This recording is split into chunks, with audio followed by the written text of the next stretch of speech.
everyone. We're going to get started. Please get settled. Find a seat if there are still seats available. I think there's still some space on the risers. Welcome, everyone. Welcome to the Poetry Project. It's so nice to see such a packed, beautiful room tonight. My name is Miriam Arsanios. I'm the program director, and I'm joined here by Kay Gabriel, our newsletter editor extraordinaire. Thank you all for coming. This is our first event of the season, and we are opening it with Juliana Huxtable and Mohammed El-Kurd. Thank you both so much for being here.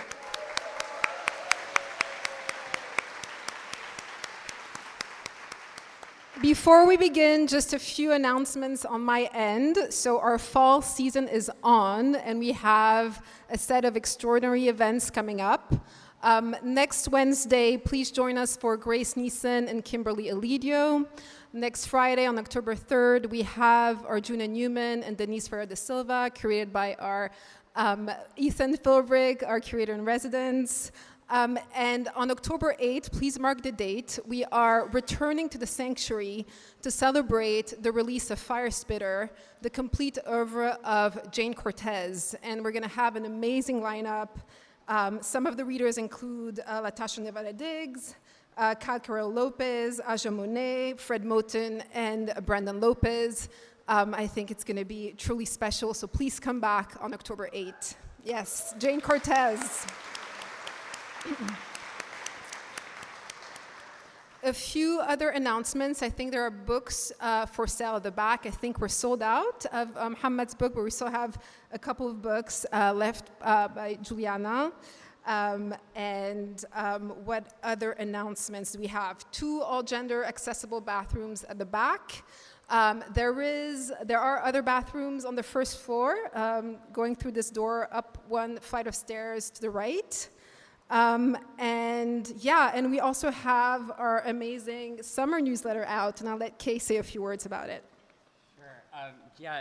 On your seats, if you were lucky enough to grab a chair, you will find the summer issue of the Poetry Project newsletter, which, among other things, includes remembrances for Alice Notley.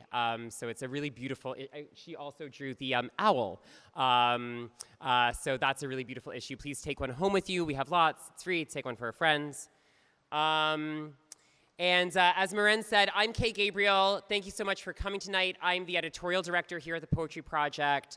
It's wonderful to have everyone and to celebrate Juliana Huxtable and Mohammed El-Kurd. Thank you to all our staff and volunteers who are working tonight.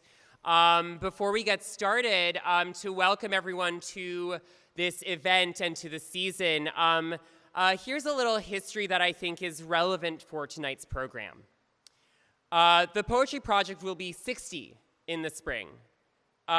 We started in 1966 because poets in need of a permanent event space knew the rector of St. Mark's because of the anti-Vietnam War movement. Right, so this political movement had put together people who were trying to change something culturally and someone who was responsible for this space, but they met because of a shared political commitment to ending a war of horrific proportions thousands of miles away. That is to say, the project started as an anti-war cultural organization. So let's really think about that, right? And throughout its 60 years, as interviews that I've been doing with longtime Poetry Project participants have shown, the project at its core has remained true to that mission, even as it has adapted internally and externally to the world changing around us. At its core, the project is a lot of people who think together and gather together on the cultural side and the language side of trying to change everything. And tonight we open the season with a pairing that feels very Poetry Project. In the way that it brings together distinct yet overlapping communities, creative energies, and aesthetic orientations, all gathered under the shared roof of this sanctuary space. And we need this kind of space more than ever.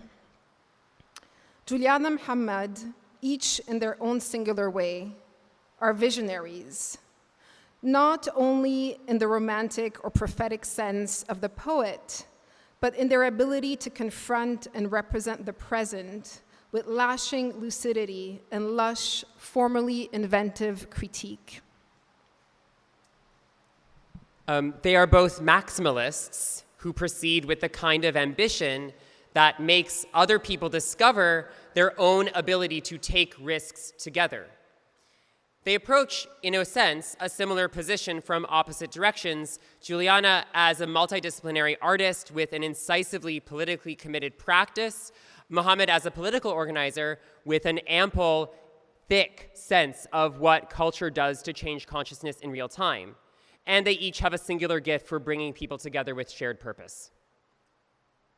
Their voices have pierced through a stultified public discourse, widening its reach with necessary and unapologetic language. And I wanted to hold on to that word, unapologetic, tonight. This is our first time meeting and reading together. So again, thank you both so much for being here. I also want to thank our guest introducers tonight, Frankie de Kaiser Hutchinson and Morgan Bassichis. Thank you both so much for introducing our guests.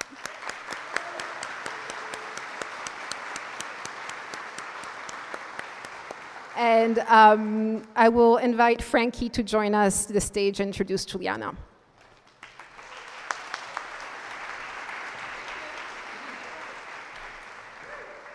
Hi, everyone. Hi, it's so nice to see all of you. This is awesome. My name is Frankie de Kaiser Hutchinson. I am the co-founder of Discwoman and the founder of Dweller Electronics Festival. I was so honored when approached by Kay in the Poetry Project to introduce the one and only Juliana Huxtable. Like, finally, I get a stage to speak on my brilliant sister's abundance of creative prowess.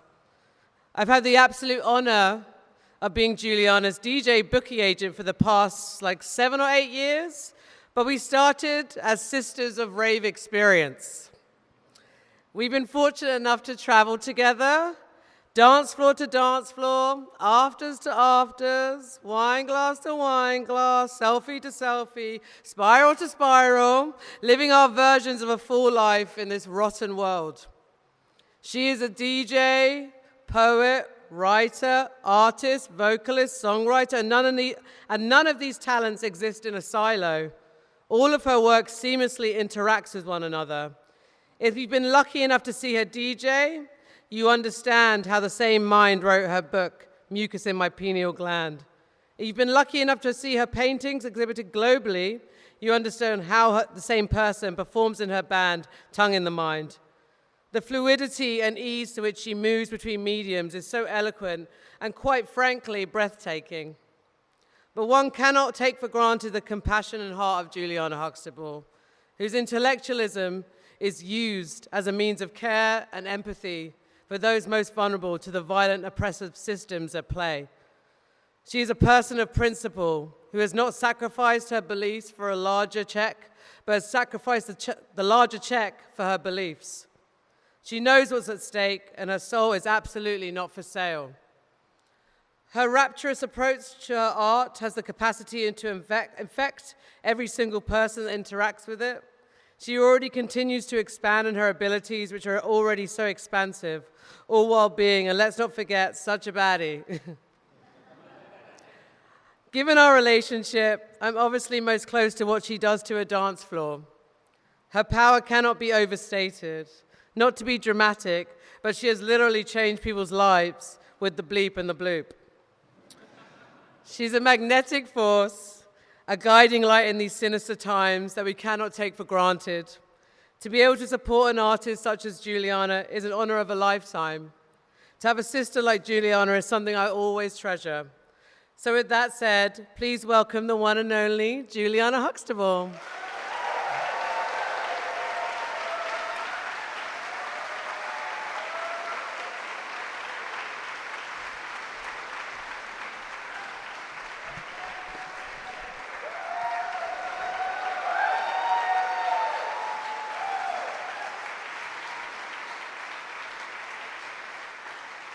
Thank you so much, Frankie. I love you. And thank you to the Poetry Project for organizing this. First, I'm going to read something from my first book, Mucus, and then the rest of the poems will be newer stuff that's coming out in my book next year. I'm going to read from a longer poem called There Are Certain Facts That Cannot Be Disputed. The totality of recent history is swallowed by a single obtuse comparison. Retrospective value generated in the accumulated resistance to a rapid succession of technology. Air over the fleshy vessel of a young dreamer, propelling her forward, hoping to crash into stains, to wear pridefully. I'm looking for alternate sources of energy, images of fossils that fuel the creators of World Book and Carta, the painters and illustrators they consulted, scientists really. The immaculate in vitro fertilization and birth of the infographic comes from this progeny. A muse mother tracing out strokes and gestures. Certain image tropes bestow the honor of neutrality. Origami structures flattened to quadrangles pinched at 90-degree angles, spread across found paper.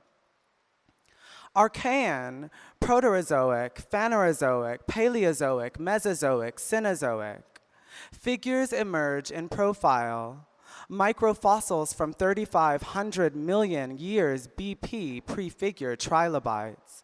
Placiderms and land plants populate an Earth on the verge of extinction, and amphibians give rise to reptiles, winged insects. The mind of a bright young illustrator from RISD paints my loftier hopes and curiosities. Grimacing triceratops promenade with mutant birds. Docile mastodons recline amongst horny, carnivorous flowers. She came from the waters, from tall tales of shallow land as it ruptures above waterline. Mass extinction weds rebirth, erasures that have somehow come undone. The water protected its own inaccessible depths. Tectonic plates shift, heat swelters, and the responsibility to depict is in the hands of Larry, who is otherwise reading Marvel comics. Lines extend, the weight of passage plays out in thickness, and numbers emerge at their breakpoints. Colors shift in static poses in profile, resemble installations in museums of natural history, populating the Western world, grandeur on loop, an equalizing force. The past 500 years disappear into micrometers that eclipse sight. The gods of transformation show me that I am but a product of Darwin's truthful revelations about the leveling force of a flash in infinity. The strokes of Bill, the illustrator-painter, and the details of Mike, the historian-archaeologist. The voice of Bill, the filmmaker and anthropologist. The strokes of Bill, the illustrator-painter, and the details of Mike, the historian-archaeologist, the voice of Bill, the filmmaker and anthropologist. With the explosive, expressive color spectrum of a pre-K finger painting, Bill fills in colors according to patterns that may or may not be correct. Mike says, geological time and the history of life illustrated by animals and plants of North and South America. Jennifer, the designer, says, earth tones for the early Cenozoic era, soft pinks for the Jurassic, taupe for the entirety of the Holocene era, no distinction between Baroque and Classic.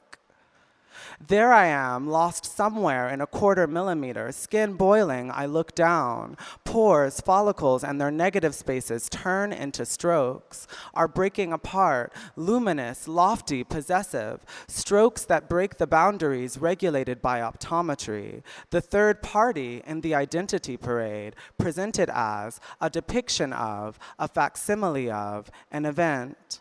Dynastic dialectic, historical document, archaeological object, infographic. The anthropologist broke in to say, look, over there, a Negro in its natural habitat. There I am. I look at my skin and it's now a pale taupe peach, covered in the densest tufts, small bundles of the darkest primate hair follicles, the same that line the top of my lower back. Milting a bit now, I lose my arms, am wet, sticky amoebas, a gross combination of jelly, crustaceous shells as my spine turns to putty. And I roll and roll and roll and roll and roll. Sloppy acrylic paint and creative license on the surface turns browns into purples and pinks. There's a tail breaking out from my tailbone. I'm on all fours now, but suddenly emerge upright, start to jig. An image primordial of material ruin, it rots. Geist left in its trail, what Novus contemplates? A pathetic catastrophe, a hot mess, lost in the strokes of Bill the illustrator painter and dismembered piece by piece with the scalpel sharp and erect lines drawn by Mike the historian archaeologist. Pageant parade, come gradient map, come spectacle spectrum, come ombre painted or printed with an acrylic inkjet on a large wall-sized canvas. The figurative is printed in hardcover encyclopedias and fills the search results for history of man. The abstract has cluttered the walls of maybe too many a gallery. The pageantry of it all played out in a transition, stretched through a matrix of pigments with varying density. When it's all in a single image spanning 2 large pages in World Book, it seems a bit less small, familiar, terrifying. The Big Bang, an explosion we can all relate to now. The Big Bang, an explanation we can all hate and truth know. The Big Bang, an expansion we can all run to and from, the farthest reach through antiquity away from. The tumors, black nails, and brown corpses that are powdered down to the densest blood clot in the flow of the neutral or natural progression of biological matter. Susan Miller's universe appeals. Wilhelm, Martin, Wilfred at the emergence of life. If you shave an ape, its skin is obviously white. Radioactive dating on a scanned Polaroid on an OkCupid profile. Radioactive decay as the wash of images we fought to include disappears. Benedict the Moor floats in a plastic bag on top of a rising tide in 1995. He was in Encarta. I'm sure to be saved now saved, am I sure? Informative and representational surges crashing at the shore of a Gilded Age. Indians indeed in a new world of new natives whose smoke screens fills PC monitors and suggests that I've finally arrived. New trading post up, a new trade. http://angelfire.com/hotep695 / the black man in early China. Navigational Netscape networks, traversing voids emerging through bits and pixels, discovered and are recolonized by outsider academicians. I thought less and less of Mike the illustrator painter and found a bit of mental rest in a much needed rainy spring. Encarta.com, geocities.com, encyclopediaafricana.com, lost in monsoon erosion, glimpses Wikifort shrink in the distance. I've lost myself, those low-res scanned images from museums in Nairobi and Lagos that no one cared before to bring to me, or to Mike the historian archaeologist for that matter. They were there, totally present, suddenly gone.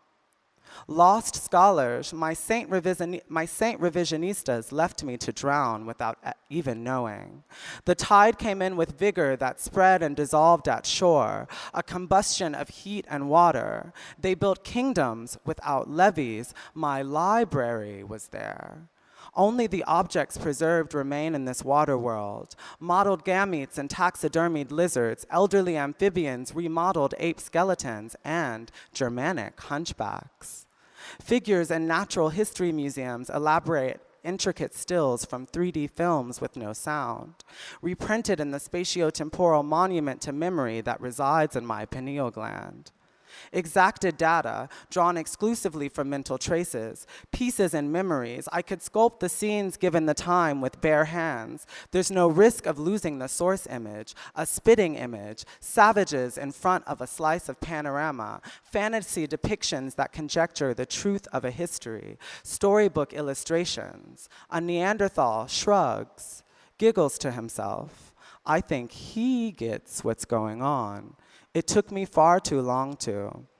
The aliens erected in the Roswell UFO Museum don't smirk or break laughter. They know their role in saving lives.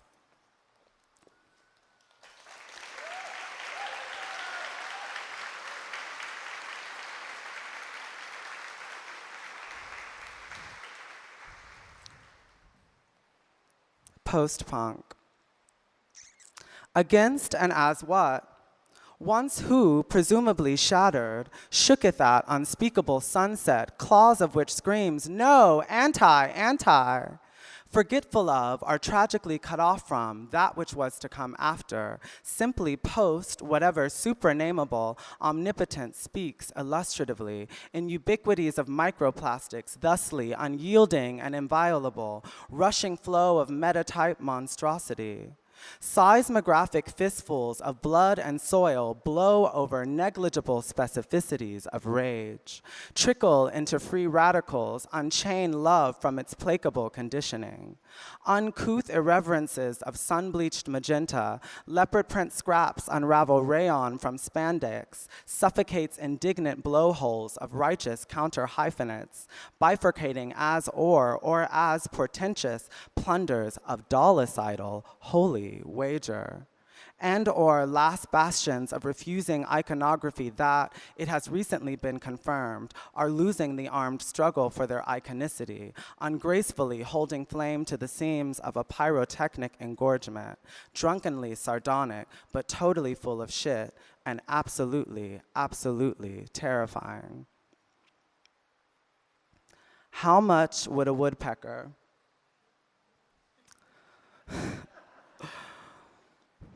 walking to the water from Jaitawi, an apocalypse has passed again, is not now the aftermath of what can only be eulogized in conspiracies breaking as un-news. Announcing sound barrier, punctured to wailing terror, bombasticism.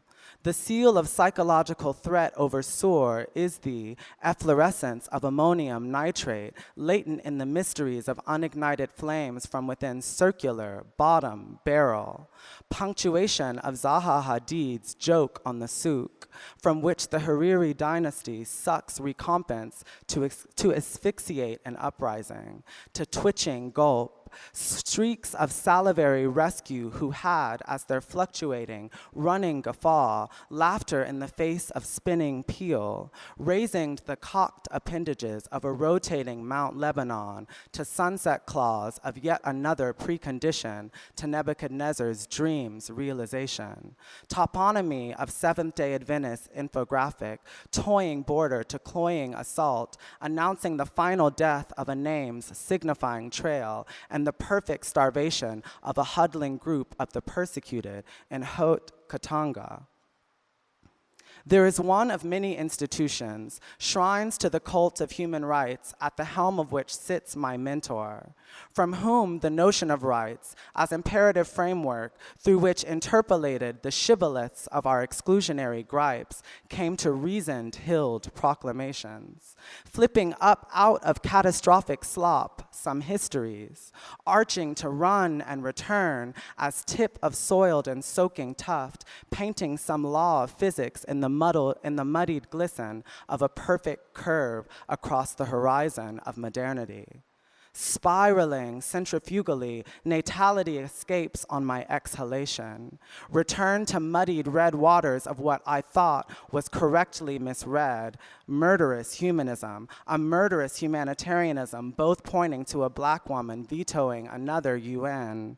Anyway, there exists, I suggest, proofs from the Zionist archive, new historians with new tea, respectable exhibits exonerating the name of imperialism as identity, politic of which flows downstream and soiled by enthusiastic deployment of apparatus, chosen, my mentor, speaks of tribalism and anti-Semitism, and there was a Nakba against the Jews too, you know.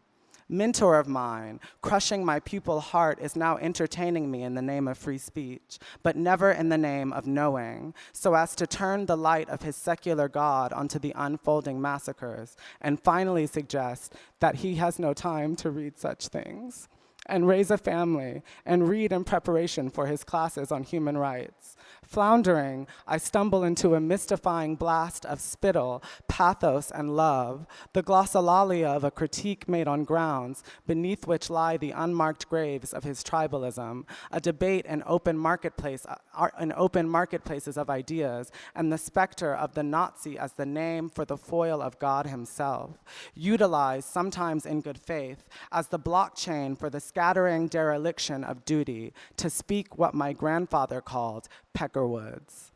Too improper, yet colloquially pronomial weakness of God for Yahweh of Baptist fury and messianic scorn has no name for limbs strewn about churches in Birmingham, nor the dissolved faces, nor the dissolved faces in the feeds, and a name ain't about to do shit for them. Seesaw. Two little girls on a seesaw. Two little girls on a seesaw were surprised to notice that pebbles had begun to float upwards and drift around them like snowflakes, the Times reported on Friday. The Times reported on Friday that three little girls were surprised. Three little girls were surprised to see their limbs cast about them like debris at a construction site. I decided to give up on religion totally, but Mother kept to it. Spells broke thin, pages we'd use as joint wrappers. Fire up and slow roll burn down through, epic splits in thee, Aegean Sea. Not a rift, but something like feet on, Bank Bolton, not yet Greece, although kind of maybe Syria. She, my mother that is, kept her spell book, called less on God than on her various others, hermaphroditic snake-possessed women throwing shame at the feet of mother suitors, not yet Moses, although kind of maybe Jonathan, Rashad, Steve. Something broke when snake oil was dropped in circles around my feet. The stars began to peel back under its heavy, sullen influence. It broke down the bonds between whites and deep blue browns, and I wiped away at the difference between void and matter as such. My fingers did the wiping, and little did I know the blue, brownish black on top of conditioner, orange, charged, clear gave way in sudden swipes, angular, brushstroke-like apparition of a tiny, tiny sponge's edge. A little on my ear contaminated, the symmetrical lies of piercing and balancing, phallic urges and clitoral emergence, or a tall tale of something German, dumb, and binary. How I come, backs arch thee, writing names and, well, I guess we tried. Scabless. Attenuations of ginger fray to ahistorical glia as, stretching chest from which brief tresses are pulled, and areolus discs of freshly bathed plume, shimmy aria coos among scents of thee. Still elsewhen, lingering drift of parasentient chiffon adown the bankless, radiating slopes of my epigenetic allelochemical aura. It must be a full moon, wonders the eye, glancing at the wet, wet mouth of a lover's gustatory lust, whose analemmas obediently, followed by their shadow, over-enthusiastically, abrasing my epigenetic allelochemical aura in two, ultra visibility. You say, what? as if the surface of I were not tickled, raw, prickled, chiromonal, is laughing, fruit-begetting rejoinders for once servitude to historical responsibility, and paradoxically to its opaque former life as blossom, of whose horny essence pheromonal notes retain only accent diminutions, calling to the competing signals of what an Irishman is, to the inflamed sensory pathways of the eye. Into anti-hero pilot, the deprecating self flattens and extends its planes for need to be needed. Bursting soundbite bubbles as licked, giggling kisses as cued, then the screenplay's logistics jamble to halting enjambment. Sparks as the aura circuitries are crushed circuitously, exercised via papillae of semiochemical historicity, eaten from between the thighs of self. Slava, my cat, get it nice and wet. We suture all that can be from what always unfortunately was, in which auspice perversions of practical and paramount, lapping highways weathered by wheels of proverbial forefathers, their repressed tongues and toys of mid-century, Midwest steel. Revitalization and temperance of family prohibitions, effortful pulses blast alloy confession, chase icons along the hushed traverse of weeping rivers, once trails to a mall in Chicago's jockeys, tight whiteys I now pull you through so easily. Or rather, make way for your glands to find my uvula engrossed in the oscillation of ethnic production. Realness, real fucking, Americanness, untidy, sawdust and powdered russet dust stuck to use sturdy form, slinging surety it's focused engrossed in, the oscillation of ethnic production.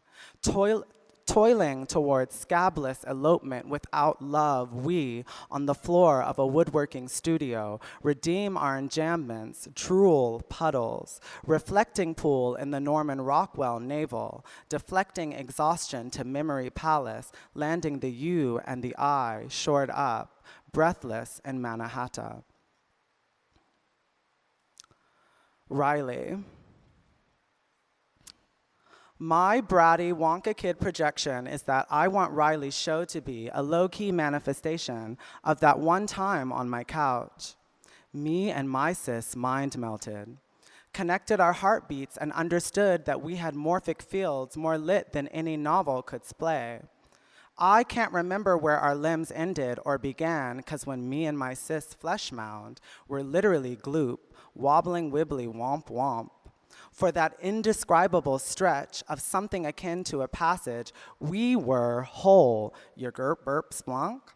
Stargate for ESP, I thought, is that our silent dialogue was meta-inner monologue, and for an ultimately brief window reflection in the water-filled vase, my sis and I, absolute. Ever since we were one, like that liquefied balloon, flattish and flubbery, tranquilized to speechlessness version of an absent best friend in the PSA against smoking weed. So Sarah, what's going on here? Sarah? Sarah? She won't answer you. This is the sober friend speaking now. Well, she can't. This is the way it's been since she started smoking pot. She's all lazy and boring and so me and my sis are the sun-melted stoner friend. Two become one, and we're definitely not lazy or boring. We're actually legit vibrating tea to each other.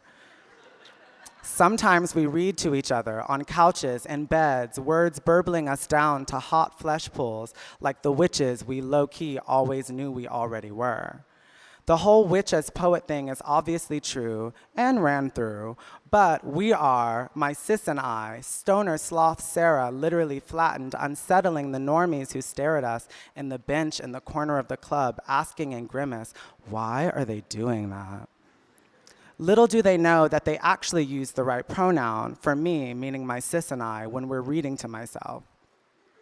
At some point, I form an utterance. Sis, that was real, right? Obviously. Indignance. is an indignant glaring might accounts for nothing surfaces, pooling at the outer banks of perception's Gaussian temporalities.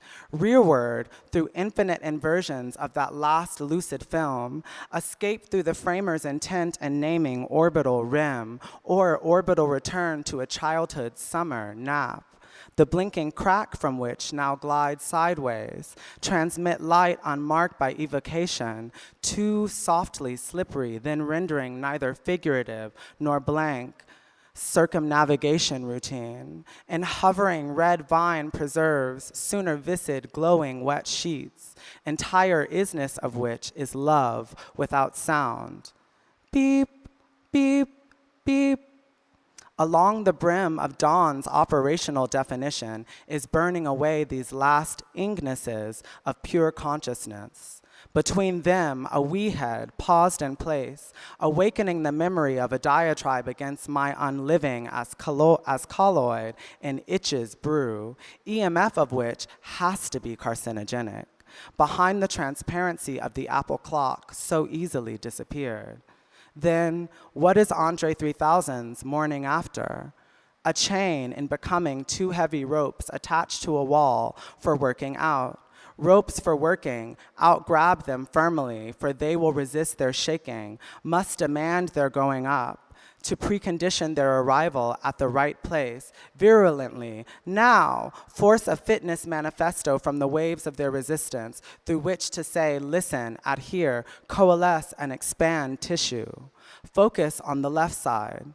In spirit of hydromantic indifference, a freshly sharpened quill speaks itself as fucking, alkaloids of varying potencies through articulation, claiming by way of rot, accurate representation of my purported political valences. Reflections of a floral watercolor between glass of apartment window and the glass of an unused desktop, shined, captured, and an iPhone photo corner, set to be deleted, bleeds something irredeemable, hopeless, hemophilia. Its caterwaul idolatry must be shut the fuck up. Crouching beneath the warmth of Sunday morning, a neutered imp drips on about the conditions for an apophatic heat of the gender revolution, as it can only come thusly, wrenching guts to wonder why spleens produce no bile, yet America, the feminist lie. XO. Rituals of cleansing, flits to doored wells, ineffable sacrifice and freedom to fail. A prayer in punctures that predestination will offer a valiant love when immured to remnant, I pray, transmute to vestige, besought the incoherent prose of my gap, so that I may again be rotund and coquettish, and with my love float limpid and wrapped. Is the function of flesh, oh my love, to glint and poured parable the verge of will, to spite the psychoanalyst's drives over bosoms, desiccate mouth to quivering, hallowed quill, which is all to say in the form of a suckling ask, to fetter the direct to the chaos of attunement, to arpeggiate the winds at the joints of a body, the mouthpiece is writing the peal of the bell. The eternal intermittence of a slip-in form from the prism of Geist in the schism of decay, a single ray split to filament ensemble, speckles of disco on a sweat-covered face, odor of a body in a perspiring place. A burbling impatience says, "Fix it, Lord." Semiurgy of somatic text where alchemy and intimacy proselytize as one. Blithely asking the senses to surrender, or rather for involution at the sun's demand, as skin, as water weight, as the density of a slug, tightening and embracing the fibrous tissues of a scar, intoxicated by the scale, which brings us closer in thirst, our mutant ideals and heal with their forms, our mystic phenomenology disentangling from time, diving from the prosaic tactility of truth, suddenly emerge as the surface of plenitude, waiting through the reflected glances from you, flummoxed. Thank you.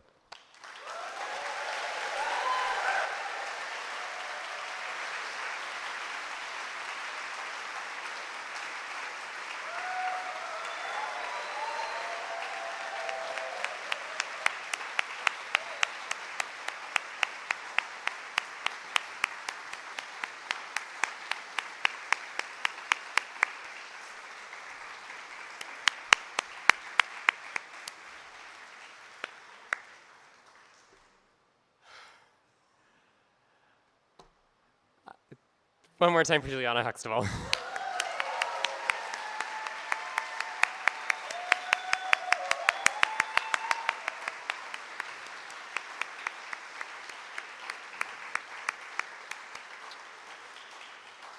And next, to introduce Mohammed El-Kurd, please welcome to the stage Morgan Bassichis.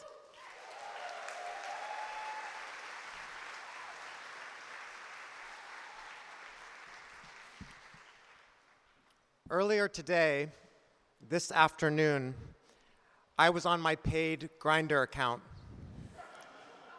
while also playing the free Solitaire app on my phone, while also driving on a highway. Because we refuse to let the fascists scare us into not being parodies of ourselves. But not just that. I was also listening to how Tylenol causes autism, which I didn't know. And how yesterday was the rapture, but we didn't make it. And how 5 easy steps to not believe your thoughts, which is apparently the key to happiness, but I forget the steps. And how the Ford Foundation is Antifa. And all this is to say, I was thinking about how could it possibly be that Perfect Victims, Mohammed El-Kurd's Perfect Victims, only came out 4 months ago, when it is so fundamental to how we are making our ways compromised and disdainful and imperfect and irreverent, as Mohammed insists we allow ourselves to be, through the truly absurd mystifications and manipulations and obfuscations and accreditations. I was trying to think of Asian, standing ovation, of both the Israeli and American settler colonial regimes, inextricable as they are from one another and from fascist regimes around the world, Zionism being a supremacist death cult like all the others, not only normalizing, but in fact requiring ongoing genocide and occupation and premature death and authoritarianism while blaming their victims, who Mohammed calls those without halos, which, if we're to be honest, and as generations of abolitionists have taught us, is everyone,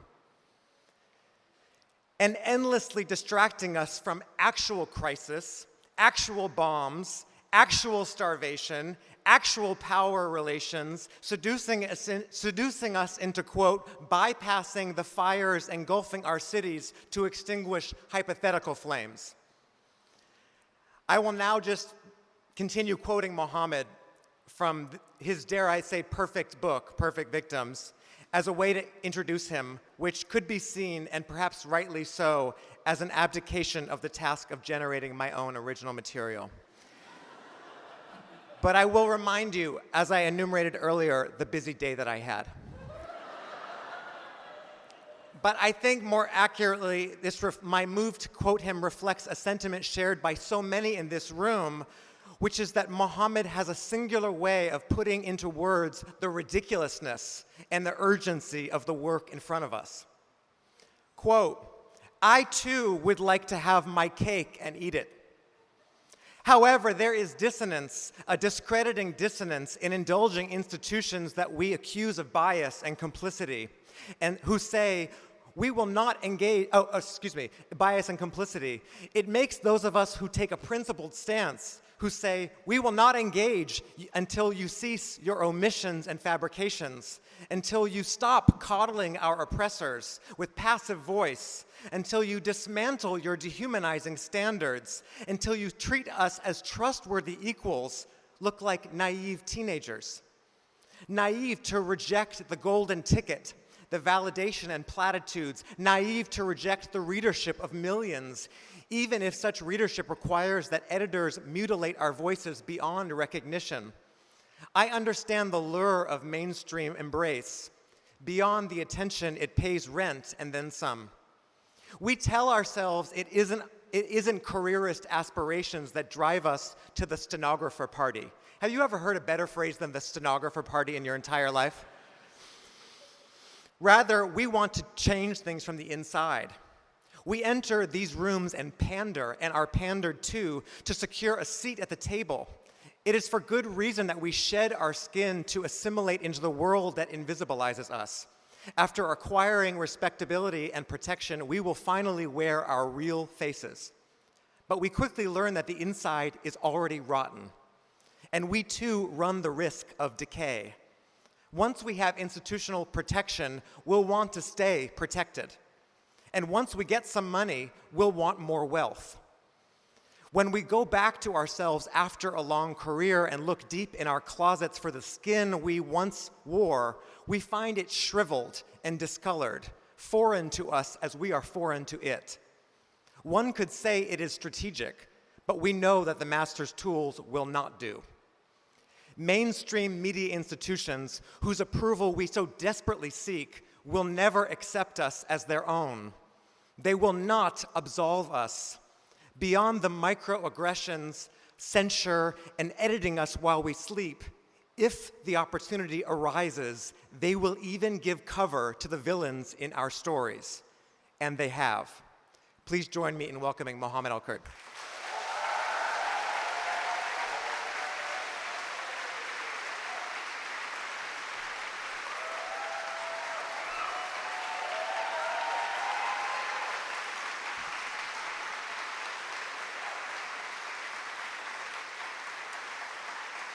Okay. Shukran. Hello, everyone. Shana Tova. Okay, that killed last year. Thank you, Morgan. You should have done my audiobook. That was great. Thank you. I appreciate it. I'm gonna read a few poems from this old book that I wrote a few years ago. A new poem, and I'm just going to read a little thing from this book. This first poem I wrote when the genocide in Gaza started. It's called Tonight We Die as Family. At the hospital, the nurse is startled. A surprise visitor. Her husband's corpse on a stretcher.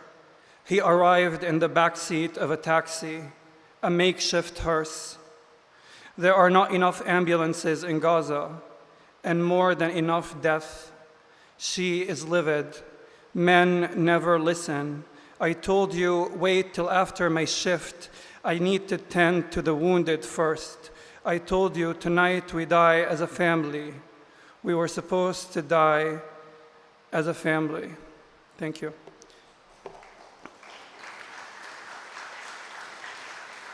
So when I first started writing poetry, or reading poetry, I learned that if you say thank you after you finish reading the poem, people clap in spite of themselves. So, great. This poem I wrote a while ago. This is when I wrote this poem, it was kind of crazy. I thought I was being so revolutionary. And actually in the context now, many, many years after it was written, I wrote this in 2018 maybe, about a girl that was accused of stabbing an Israeli soldier. Reading it now, it feels like, how do you say, like pussy ass, but at the time it was, sorry. This is a really new audience for me. There's like not a hijab in sight. So I'm coming out of my comfort zone. Thank you.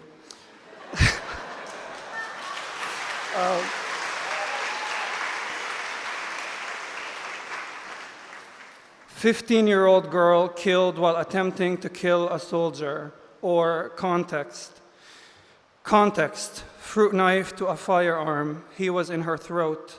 15-year-old girl denounced, violence is not children taking on dragons. For me, it has always been apologies, running to catastrophe with context, commissioning compassion, turning heroes into human. This is a refuted revolution.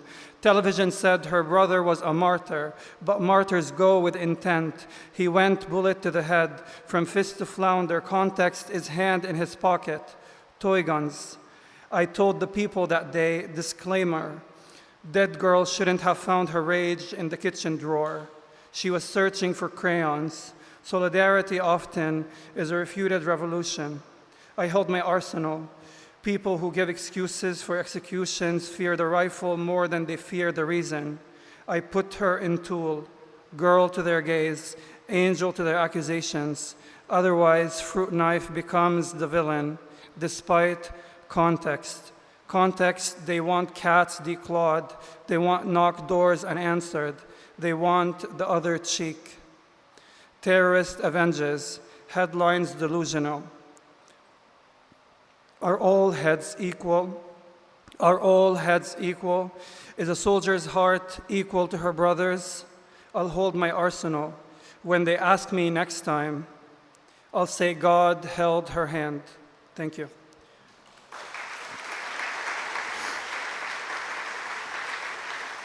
Honestly, thank you so much for coming today, honestly.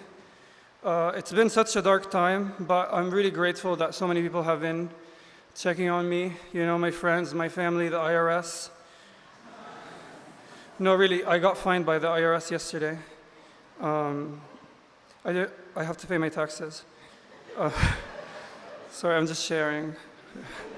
I don't have a therapist. I'm looking for the poem. 1 second. Jesus.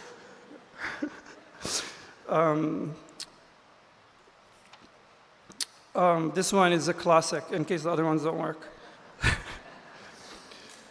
This one is called No Moses on Siege, and it's about Gaza, groundbreaking. It's a serious poem. Okay. No Moses in Siege. Was it because there were more no graves in Gaza that you brought us to the beach to die? Was it because rubbing us in our houses like our cousins, like our futures, like our gods would be a bore? Was it because our cemeteries need cemeteries and our tombstones need homes? Was it because our fathers needed more grief? We were limbs in the wind, our joy breaking against the shore. Soccer ball in between our feet, we were soccer in between their feet, no place to run, no Moses in siege. Waves stitched together. On most days we weep in advance. We look up to the clouds, God up on clouds. Here we know two suns, Earth's friend in white phosphorus. Here we know two things, death and the few breaths before it. What do you say to children for whom the Red Sea doesn't part? What do you say to children for whom the Red Sea does not part? Thank you.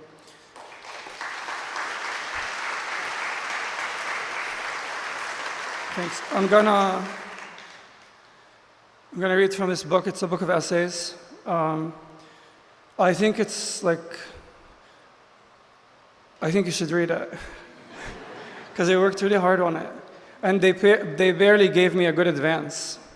So the least you could do is read it. This is if you have the book in your hand, it's on page 14. I'm just gonna read a little bit. If it gets boring, you can grunt or. When I speak of dehumanization, I do not mean, at least not exclusively, the movies where actors paint their faces brown and scream Allahu Akbar, or the moments of televised fury when politicians slip up and call us human animals. Nor do I mean the unmistakably racist rhetoric that animalizes us, that says we have swarmed here and infested there, that we are hordes of savages and beasts. After all, as a poet, I am guilty of aestheticizing my work with bestiaries. Dehumanization is not merely the sentiment that compels columnists and envoys illiterate in Arabic to write smug reports, libelous diatribes really, on the region. When I speak of dehumanization, I am referring to the phenomenon more implicit, yet far more pernicious and institutionalized, a practice perfected by our politest murderers. When I speak of dehumanization, I am referring to the West's refusal to look us in the eye. It is the world's reluctance or incapacity to see our tragedies as strategies and our reactions as reactions, its insistence on categorizing our normalities as deviance.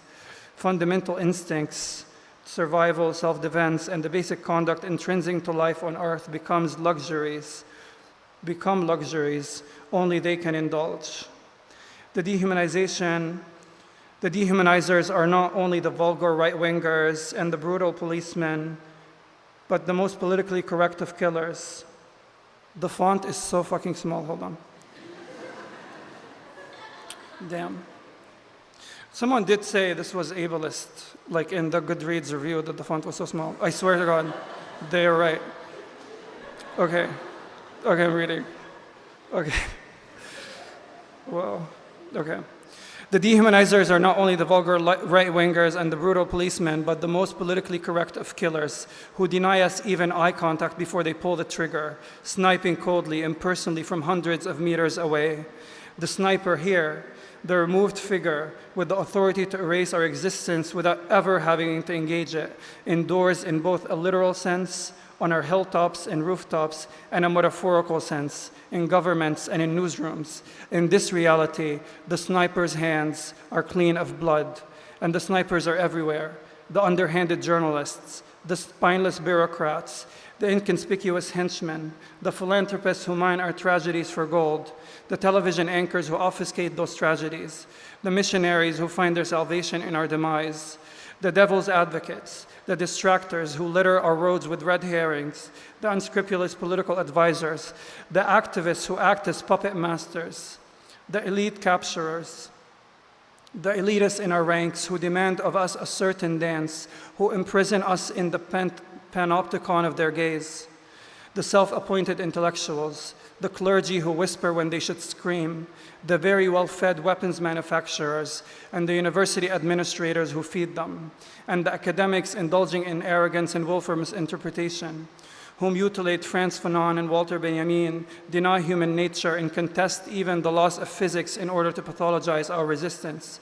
In this reality, the sniper's hands are clean of blood, but his body count is insurmountable. And I'm gonna skip ahead. Hopefully your dog eared it.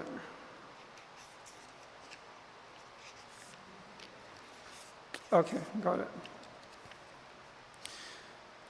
So what is humanization? An aspirational sensibility, a colonial divide and conquer strategy doing the exact opposite of what it purports to do, a malevolent devalorization, an honest effort to counter the anti-Palestinian racism running rampant in the mainstream of the West. If we think about humanization as a well-intentioned project, we then can define it through its supposed objectives. Humanization seeks to undo implicit or explicit biases ingrained against the Palestinians through depicting us in respectable and relatable terms, often with an emphasis on individuality or the passivity of our collectives. Correspondents, cultural workers, our allies, and of course, we ourselves have long adopted this framework as the foundation of our representational processes. Honestly, this passage is kind of boring. I'm going to skip ahead. It's the ceaseless infantilization of the dehumanized. For the spectators to sympathize with the other, they must first sanitize and subdue him, sever him from his origin story, rendering him utterly displaced and effaced. We sanctify our victims in our testimonials and eulogies, adorning them with commiserating anecdotes. We hamper them with innocence. And we do this not only in the Palestinian context, but also with regard to Black American victims of police brutality. They were artists, or they were mentally ill, or they were unarmed. It is as if condemning the state for sanctioning the death of a Black person is permissible only if the slain person is a sterile mode of American citizenry. One could say the same about sexual assault victims.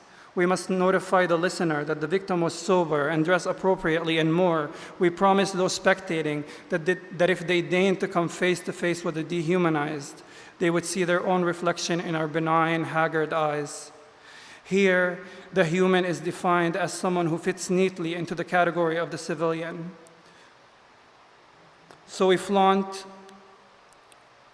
fit neatly in the category of the civilian, or someone whose disposition and diction communicate a particular class, or someone who is a citizen of certain countries, or someone perceived to be without political agency or military culpability, or someone who is exceptional, or someone who has endured an exceptionally violent fate, or someone whose belief systems aligned with the posers and poses no danger to the ruling class, or someone who has not inherited their grandfather's rejectionism, their father's dislike for peace, or the munition factory in their mother's womb. So we flaunt our EU passports like a piece of exonerating evidence, and we cite the honorable professions, waving the press card and the diploma as if they are golden tickets, and the bloodied scrubs and the stethoscope, sometimes a lifeline, other times a noose. We remind the sniper of the halos on our heads, the crosses we bear, the blindness we heal, of our other cheek, of mercy. We don't hate you, we hate the circumstance. We are women and children always, and if we are men, then we are frail and elderly, reiterating our nonviolence, gesturing at each other's amputating limbs, the branches cut from our trees. No more crosses to carry, no land to sow, no sovereignty over the sniper's blooming desert. His dominion stretches to the height of mountains. We take his jurisprudence as a god and worship in his courthouse. The problem is, if you want to humanize the Palestinian, you have to defang the Palestinian. The humanity we have been prescribed by the well-intentioned and the malicious alike, or the humanity we have invented for ourselves, follows a dizzying rulebook. You learn as you fail that it is ineligible. Our status, too, is scrutinized. Everything is currency and all is calculated. Not only the careers we choose and the characteristics we embody, but also the legal papers we treasure and our treasures themselves, the class we are born into, the locales and bodies into which we are thrust. We are not human automatically by virtue of being human. We are to be humanized by virtue of our proximity to innocence, whiteness, civility, wealth, compromise, collaboration, non-alignment, non-violence, helplessness, futurelessness. This lethal exercise in tightroping is meant to prevent us from falling into the ring of the condemned. And to tightrope is no easy task. Read the wrong book, follow the wrong leader, joke inappropriately, invoke a trope, knowing or unknowingly, show animosity, read about resistance, write about resistance, graffiti the walls, pick up the rifle, and they will kill you. Sometimes even if you wave a white flag, they will kill you. Our enemy always possesses probable cause. Something as simple and random as your gender is sufficient to fling you far away from humanity. One cannot simply mourn a Palestinian man, not before absolving him first from his cardinal sin, the crime of being Palestinians. Obituaries of dead Palestinian men deploy certain identifiers, not to eulogize, but to advocate for the deceased, to satisfy the requisite conditions for grieving the deceased. There are prerequisites without which one cannot denounce the actions of the killers. Denouncing the killers themselves is another story. And so, when eulogizing a Palestinian man, we take on the roles of historians, activists, and political analysts. We riddle our overtures with UN resolutions and human rights reports. The colonizer's language commands that we qualify him for mourning before mourning, that we wash him of his sins, his geography, religion, color, sex, and affiliations, and exclude him from the ranks of our fighters, and fight to exhibit his exceptionalism. Obituaries like these demand that we sew the wings of angels on the Palestinian's back, so that he will then, and only then, become mournable. Thank you very much.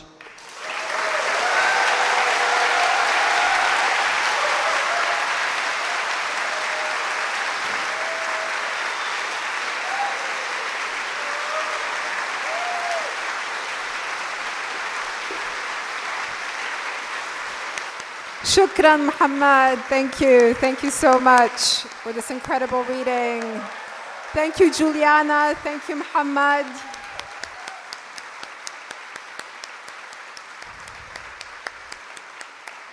I also want to thank our incredible Poetry Project staff, whom I love so dearly. James and Noah working audio, Gary at videography, Nicole and Anna and Heather as staff support, and of course, Kay Gabriel.